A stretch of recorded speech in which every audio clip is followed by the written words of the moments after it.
There's no shortage of topics to chew over when it comes to parenting, so we've gathered a group of great women to talk about some hot topics, and they are Renee Seiler, founder of GoodEnoughMother.com, Carol Sullivan, a former newscaster, Rachel Campos-Duffy, a spokesperson for the LIBRE initiative, and Dr. Tara Narula, a cardiologist at Lenox Hill North Shore LIJ Hospital. Good morning to all of you. Hi. Hi. So we're talking about when it's okay to say no.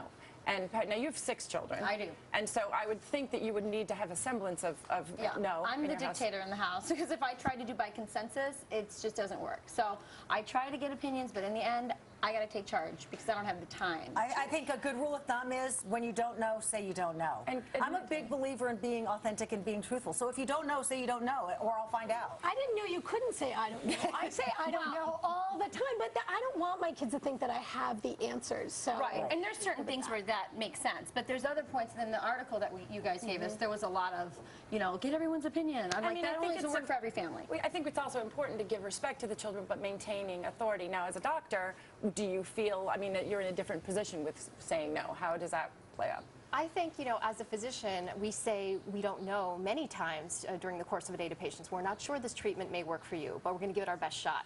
And, the doctor is really an authority figure, very much in the same way that a parent is to a child. And you can still command respect by saying, I don't know. Sure. I don't know. That must be why we get so frustrated with our doctors, just like our kids get frustrated with us. I don't know. But I think we're afraid of being vulnerable in front of our children. I thought my mother knew everything, and that was good in some senses, and also didn't nurture a sense of confidence myself growing up. I think that you can really deepen your relationship with your child when you show your authenticity and your vulnerability. Right. You're not saying I'm not in charge. I'm still large and in charge, but I just don't know. Now, this is another topic that we talk about, being in charge also as parents, but there's been a huge rise in, it's called extreme binge drinking, which is different than binge drinking. Can you explain to me what that constitutes? 10 or more. 10 or more.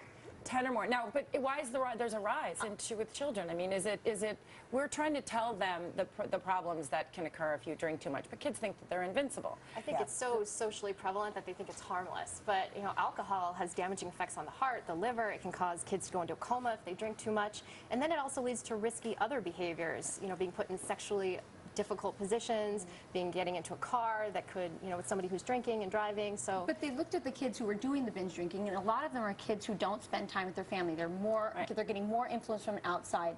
And so when I read the article, I thought a lot about, how we don't have family dinners anymore. We don't have a lot of together time, and I think not everybody has that. Not everybody has that family dynamic. And then look at I think that's really important. It is important for us to aim for that, but not everybody has that family dynamic. And I think it's a combination. I think we need to have the PSAs, and I also think we need the community. Sure. I think consequences need to be more. I'm going to have to stop, but thank you so much. I can talk to you guys forever. So much to say, but thank you. So up next, need an idea.